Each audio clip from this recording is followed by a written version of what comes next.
No music. No music. No music. No music. No music. Yep. All right. Welcome back to the JoSpyda Show. I'm your host, JoSpyda, and I represent that fresh to the bomb diggity. You feel me? So right now the topic is hip hop and how it impacts our youth today. And right now, you know what I mean? What I'm gonna bring to the stage is actually a good friend of mine, somebody that, you know, mentored me growing up here in Chico, California. No, I'm just kidding, I grew up in Richmond, but I actually just went to go to school here. So about 2 years ago, I met this individual, and just when I heard him speak, you know, it was very intellectual, and I just was like, you know, like I have to be able to talk to this dude, and I have to be able to, you know, get the knowledge that he has, and he kind of helped me, you know, go further into the hip hop game. And dude, this dude is just tight. Like, and it's actually an honor for me to be able to pay back, you know, that tribute by having him on the show. You know, so I mean, hey, what else can I say, man? Bring into the stage my boy Lynguistix. Go ahead and make some noise for him, y'all. Yeah. Glad to have you here, sir. Glad to have you. Thank you, JoSpyda Show, everybody. Woo-wee! You got my boy Link. You gonna spit a freestyle real quick? Go ahead. You silly, Not man. just kidding. But man, thank you first off for coming and being on the show. It's Yes, sir. you know, it's definitely an honor. And like I said, man, I mean, you've known me for a minute, a couple years now, and I've known you and just be able to gain some knowledge from you. And it's definitely an honor to have you here, man. I Thank you. definitely I mean appreciate you coming I'm very through. honored to be here. And I mean, you know, I know some people may not know it, but you know, Lynguistix actually had to work. He actually took off work to come and be here in front of people today. So it's definitely an honor, man. I appreciate it again, man. Anytime. For you coming through. So let's get to it. Let's get to what we about to talk about, man. Lynguistix. Where'd you get the name from? Lynguistix. Funny. And it is difficult to spell because sometimes I just, you know, type it in Google and it automatically does it because I can't spell it by myself. Okay. Well, when I usually get this question, my first name I always throw out there that I used to use was Soul Snatcher. Now, the reason why is because that is just really hilarious to me. You know how if you just take the time to really think of some of the things you've done, why would I use Soul Snatcher as my stage name? Just imagine right now, you feel me, a congregation of African-American people on stage, and then you hear, Soul Snatcher! You'd be like, I'm about to go. I'm a Baptist. I don't need this. I might as well have had a different group, you know what I'm saying, be at my shows. But I ended up just getting to Lynguistix because of the name. Linguistics means the study of words. You know what? It's just words are my thing. I'm not gonna lie. I'm very good at using them. I'm very good at analyzing them, knowing where they come from, just like the origins, that type of thing. Lynguistix is of course spelled L-I-N-G-U-I-S-T-I-C-S. I went with L-Y-N-G-U-I-S-T-I-X. That's for those out there who want to look me up. Exactly. Which is why it's so hard for me to find them on Google. Well, the reason why I did it that way was because, one, Cunning Lynguistix, shout out to them. Of course, you know, they're doing their thing. But also, for myself, I kind of wanted to be the only one. Something as smooth, I guess, on the shows, you know what I'm saying, made prevalent. It's true. You want to stand out and be your own individual as much as you can. Right. Of course, your sound, the way you carry yourself, the way you do what you do is enough to be the mode, but you need to have a label. And I felt that Lynguistix being the only name, of course, you know what I'm saying, that wasn't taken at the time, would fit me well. So. Nice. So, I mean, what got you started as far as being in the hip hop game? I mean, I already know this, but let's let some of these audience people know this. What got you started being in hip hop? Well, I mean, it just came from being with the boys. Definitely some of the same stories. I rapped on the bus all the time. But being outgoing wasn't something that I was worried about. It was just more of saying the right thing. Right. I think that I've listened to a lot of people rap, you know what I'm saying, over my lifetime. I mean, just because I've always just wanted to do it myself. At first, I was originally the beatboxer. You know, so I mean, I wasn't the person who was engaged. No one really wanted to even listen to me. So I know what it's like to, in a sense, be on the back burner or not feel like, you know what I'm saying, your voice matters. And I felt it came at that point where I realized that no one wanted to listen to me, where I really wanted to be heard.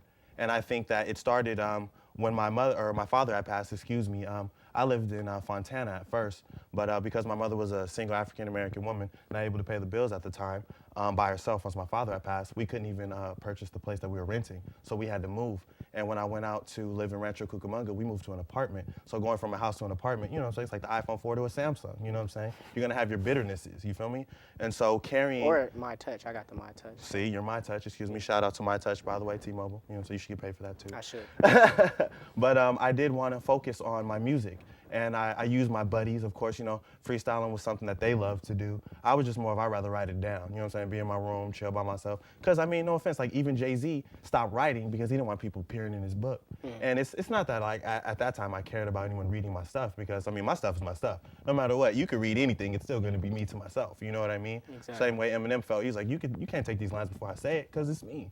But in a sense, I wanted to find a way to make my caliber, in a sense, just new all the time. And listening to my buddies and my friends and the things that they thought, the things I thought, and always matching them up, finding that linear line would always help me, in a sense, progress and also find what is important to me and then what I would want to help influence others with.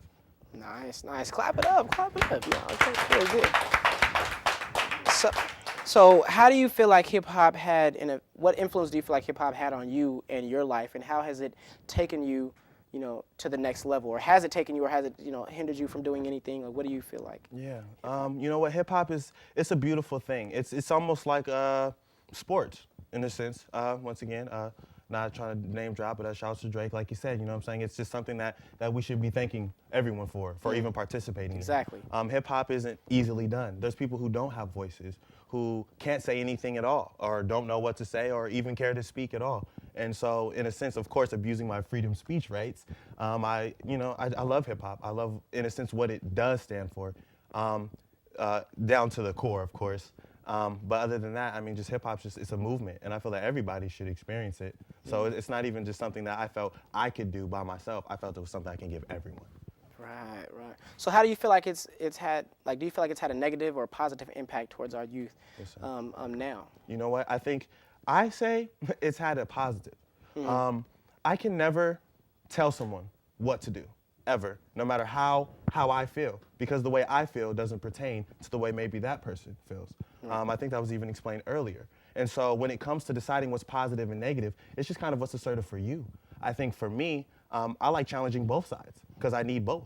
I can't be too good in a sense, and you can't be too bad. You know, you kind of have to have that yin yang, that portion in which that balance is met.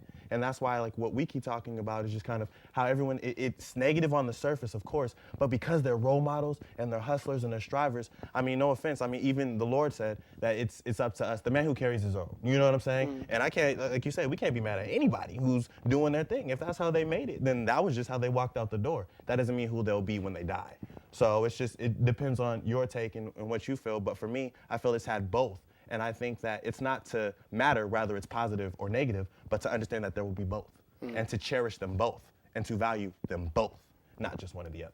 Right. That actually was my next question, was how important do you feel for them to be able to cherish, and value, both the negative and the positive. But I know a lot of times people don't pay respect to people like Soulja Boy or Waka Flocka, but why do you feel they don't pay respect to those people, and why should they? Well, I mean, I know you pretty much mostly addressed it with your last answer, but yes. Because I know for me, I still respect Waka Flocka. I still respect Soulja Boy, because that's still them doing their hustle. That's still how they make money. They still came from somewhere where they didn't have and made it to where they did have, all by saying stuff on a mic, and doing what we love, or what we wish we could do. So how important do you feel like that is, of knowing both of those? Of being able to respect that, and why do you feel like they don't have the respect that they deserve? That's deep. I think it just goes along with the way the media captures everything. The youth, it's so hard to really reach out to the youth, especially for just an individual. Just think of the things that they have to do every day. Get up in the morning, you feel me, brush your teeth, hopefully, you know what I'm saying, eat, get yourself right, put your clothes on, do all these. There's so much that goes into a human life that sometimes just even affecting someone else can be hard to really do. Like, of course, you just do yourself, and the people are supposed to follow the mode, but I'm saying in an impactful way, how are you gonna really impact the youth if you can't really get at them?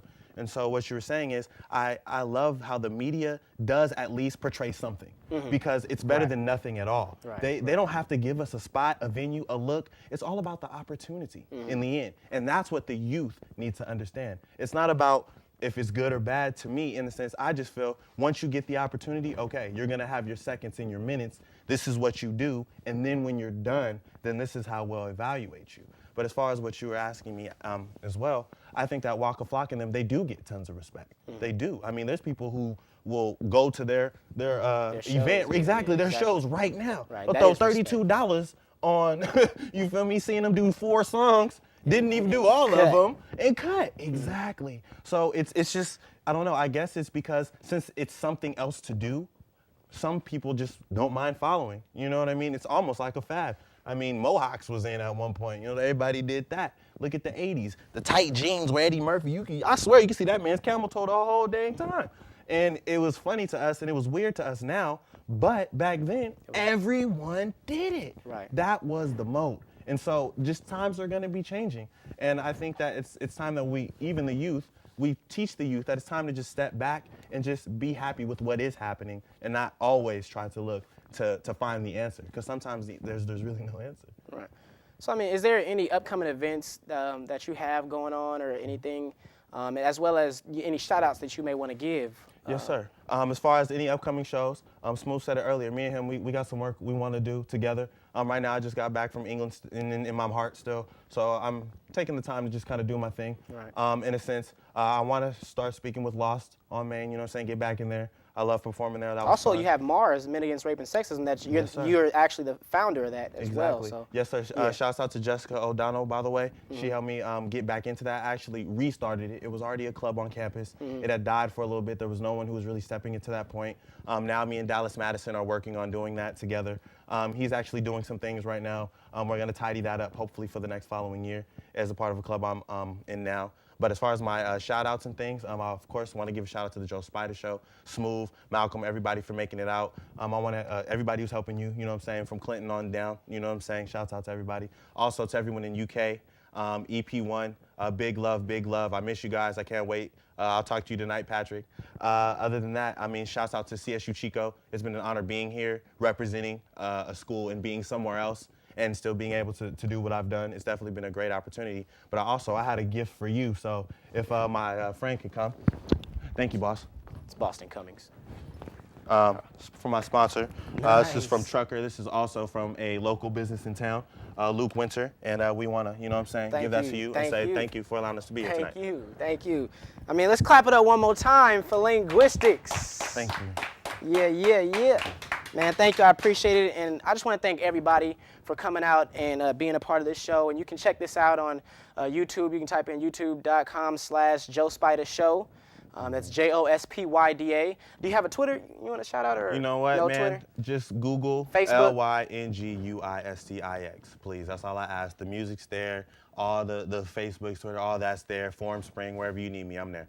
As well as, check out, like I said, YouTube, JoSpyda. You can check out, shouts out to, a bunch of artists that couldn't be here.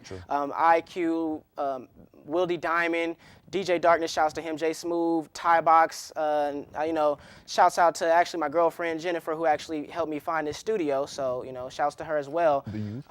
Shouts out to the youth, man, because it's really about you all. So I want you to guys take a positive image and just roll with it, man. You don't have to, take on that negative gangster responsibility, that gangster lifestyle. So shouts to everybody that helped, Men of Honor, Ronnie B, man, just everybody that helped out, man. It's definitely an honor. Shouts out to my boy McTrey. He can't be here. He actually has class. So, respects. Shouts to everybody. And I think that's everybody, huh? Y'all can check us out. Twitter.com/JoSpyda. Let's thank Smooth and everybody else. Lynguistix, DJ Darkness. This is the JoSpyda Show, and I represent the Fresh. We out.